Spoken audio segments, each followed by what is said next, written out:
or at all. I was absolutely unimposing and ineffectual in this world through traditional means. But by fucking with somebody and getting them a little upset, I just became legitimate. I'm somebody now. That's really what they're thinking. That's the root of a lot of this. But we're going to get more into the depths of it right now with a psychologist called Colette Smart. Now, you're going to be surprised about a couple of things you hear in this little segment. It's only 4 minutes long. A lot of information in this one, though. Let's listen to it. It's cruel and hurtful, but what's the whole point? Well, a new breed of internet bullies are getting their kicks by deliberately making strangers angry and upset, and it's happening on many of the web's most popular sites. It's called trolling.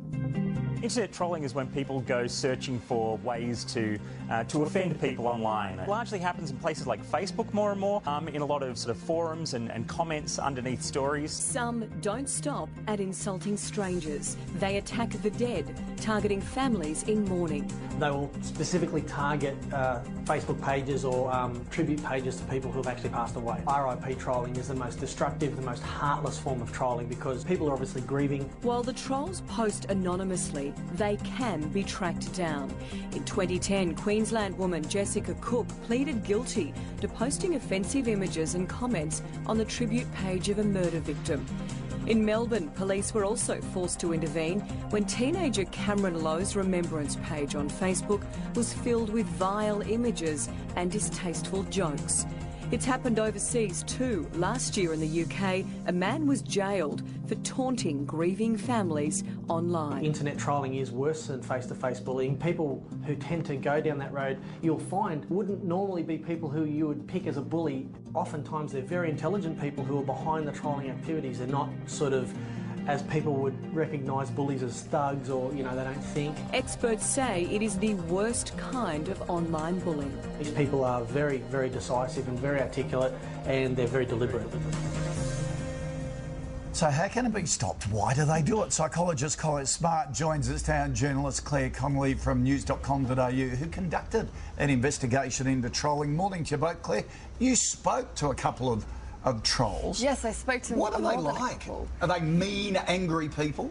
No, they're really, really lovely people. It became harder and harder for me to reconcile because I spent a great deal of time talking to these people. And listen to this. Now, I trust this lady. I trust what she's saying. She went and met these trolls and said they were lovely people. And she's going to tell you in a minute how she has enduring friendships with some of them. Then we're going to talk about the why of it. But there's more to this story. Let's get a little deeper into it. If not a little bit disturbed, but I spent a lot of time with them and I've developed great friendships with them, actually. And so it became harder and harder to reconcile their behaviour online with the people that I knew. Colette, what drives people to do this? We talk about this a lot, that it's like people are getting nastier and nastier.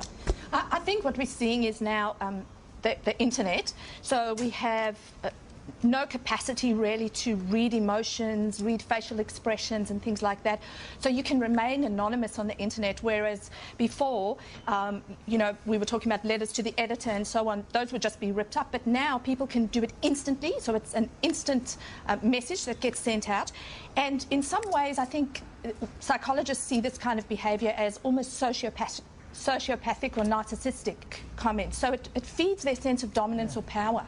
Claire, do they realise or do they take any regard for the person that they're aiming this vitriol at all? Some of them You're do. saying they're nice people, but that doesn't stop them. Some of them do. I mean, Sarah, who I spoke to, she was very remorseful about her behaviour online. She'd belonged to a parenting forum, and I think she was just a bit bored and a bit lonely one day, and she started lashing out at another mother on the site who had posted half-naked photos of herself and saved those photos and posted them on Facebook and wrote really hateful things about this woman on Facebook. And she was almost banned from the site, and immediately she snapped and said, "Oh, what have I done?" She was really heartbroken and incredibly ashamed at what she'd done. Some of the other people I spoke to, not so much. Wow. It just depends. It is staggering, isn't it? Well, Claire, thank you so much. Colette, thank you. So you're hearing it, and I'm going to play soon, in a few minutes after I get done talking about this, a clip, probably the only clip I'll ever play from the Young Turks. I don't like I don't like the way they do news. You might like them. Check them out on YouTube. I'm never afraid to recommend you to a show you might like, regardless of whether or not I find it entertaining or tasteful or informative. So listen to this. Now we've got, I see this all the time. I'm thinking of some people right now I know on Spreaker, but I don't need to mention names because you'll know who they are. If you've been around a while, for you new people, let me tell you something I've learned being at Spreaker. And if you're over at iHeartRadio, you probably aren't seeing this a lot. Competition is natural. So you have hosts going after hosts. You're going to have that once in a while. But one of the things you're going to see on Spreaker, something I was not ready for, was people pretending to be someone that they're not. And you can do that. You can be a character, and with that comes certain artistic license. You can say shit you'd never say in real life. But the honest person admits in some form or fashion that they're playing a character. The dishonest person, the person seeking to hide behind the anonymity, will never use their real name. They will never use pictures of themselves that are real pictures of themselves. They don't have the courage for that. They're trying to hide behind this facade, and they can be anybody they want to be on this fantasy. That's what's so attractive about it. And think about who that would be most appealing to. Who would be most attracted to the idea of being someone strong and powerful and dominant? The person who doesn't have that in real life. That's going to be who's attracted to it. Opposites attract. The people who are confident in their lives and who are making a difference for the good, or at least they believe they are, or who are adding to public discourse, they're not really digging that whole, how can I go be powerful and matter? They're mattering. They're too busy mattering in real life to have to pick up a fake persona and go matter that way. And I know some of you guys are thinking about some hosts that have taken on character names in the past, but I ask you to think about this. 1, would they say what they say on the radio in public? 2, do they ever use their real name? And 3, do they make it clear to you that they're playing a character or not? I had an experience where a friend of mine recommended Lester, and some of you guys know who Lester is. I don't know his last name. He had a pretty good show, and he was on terrestrial radio. And this guy, I heard one of his acts. I didn't know it was an act. I thought this was the guy. He was playing like a Bubba character. And he was picking on people from the north, calling them dumb and slow. And I wrote to my friend and said, I don't like this guy. I don't like what he's saying. How do you pick on a whole fucking, half of the United States based on an ambiguous line drawn geographically? It doesn't make sense to me. Well, I didn't know the guy was acting. He was acting. That was part of his act. Once I got to know a little bit more about this guy, and I heard him on a couple of other shows being his regular self, I liked him. And that's where you draw the line. Can these people expose at any point in their public discourse who they are, or do they always hide? You know the difference. You know the ones I'm talking about. You could probably draw a line in the sand right now, you people that have been around Spreaker for a while, and put some percentage of the hosts on one side. These people are not hiding. They're using their real name. They're not afraid to, say what they say in private in public or on the radio in public. Then you have the people on the other side who you just don't know who they are. You don't know who they really are. They're too afraid to expose who they really are. And that's, I don't know, there's something disingenuous about that to me. I have a serious appreciation for people that can put their whole person out there on the line and say, this is what I believe, this is what I stand for.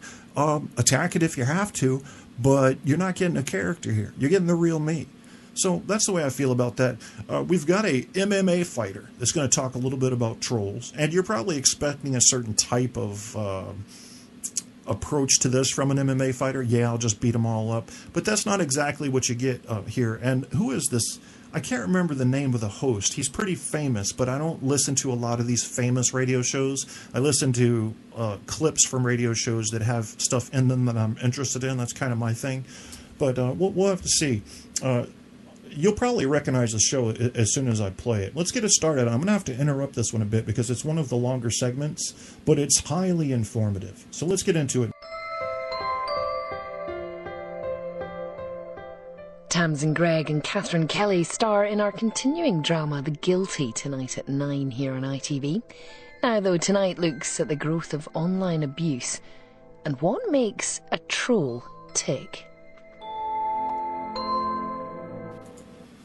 Actually, this isn't the right clip. This is a Yeah, this is, I want to play this one, but god damn it, I wanted the one with the dude.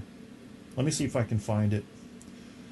I'm going to have to go to my downloads folder. I think I'll play a song, let you guys go take a piss, and see if I can find this, because I really want you to hear this one. And I don't know what Andrew means by Barco got interviewed. If you meant troll, Barco's a different kind of troll. Let's talk about that real quick. So what does Barco do? Barco, when he trolls someone, he's not afraid to use racist, sexist comments, but he also typically has a decent, empirically sound argument against things they're saying. For example, one time Barco came into one of my critical thinking shows where I was talking about logical fallacies and said, Kevin just mentioned 10 logical fallacies. I could probably show him committing one of the 10 logical fallacies of each of the 10 throughout this show. And I said, you're right. So that was criticism. But he was right. Because I think he may have thought that I believed I was above a logical fallacy. I'm not. I commit them all the time. I like to catch myself committing them so I can reduce them. And just because someone is committing a logical fallacy doesn't mean they're incorrect. Don't get it twisted. Someone can be committing a logical fallacy while still being correct in their overall argument. I commit them all the time. I try to reduce them every day that goes by in my life because they do expose weaknesses in an argument. And I don't know how you feel about it. Some people don't care about logical fallacies. I find them, if I hear 2 or 3 or 4 in the first 5 minutes of an argument, I'm automatically starting to discredit this argument because my question is, they're reaching. Why are they reaching? They must be reaching because the evidence isn't very strong. That's my gut feeling talking. Not always true, but most of the time right. Let me play a little song here so that Apocalypse can go get a Pepsi Crystal Clear. And what's a good one for this? I didn't download. I was looking for like Bully songs to download, and I just came up with that one poetry reading essentially. But this is a good one. Chorus Gates Hypno Twist, and this gets into some creepy fucking areas. Hey, but it's art, right? We can play it if it's art, right? I think so. Tonight, the internet predators who bully, abuse and terrorize their victims. People can see. Number 1 is on my hand. The number 2 is on my heart. The number 3 is on my tummy. The number 4 is on my leg. Can you find the number 5?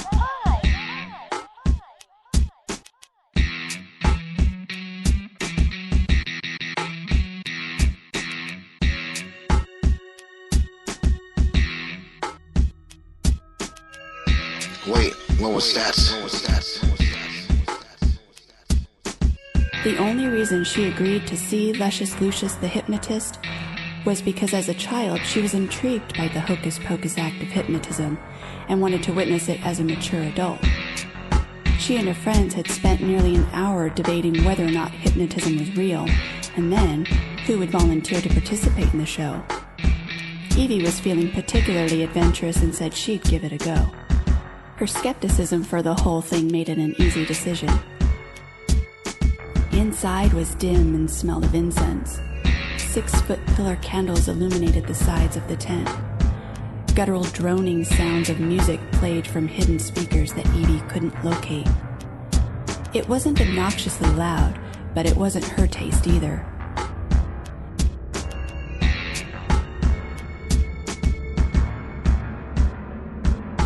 This kind of chest-pounding music always sounded like noise was just vomiting from the speakers.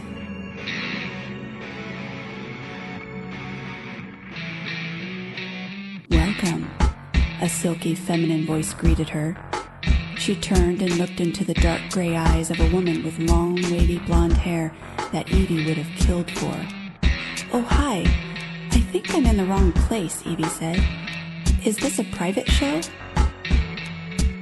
You're in the right place. There were women everywhere talking with one another.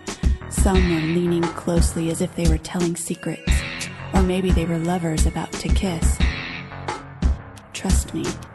The hostess plucked a mushroom-shaped chip from her own pouch, eyed Evie with something of a sexual nature, then ate it. You're going to love these. The room suddenly seemed to become more vibrant. The darkness was in shadowed layers,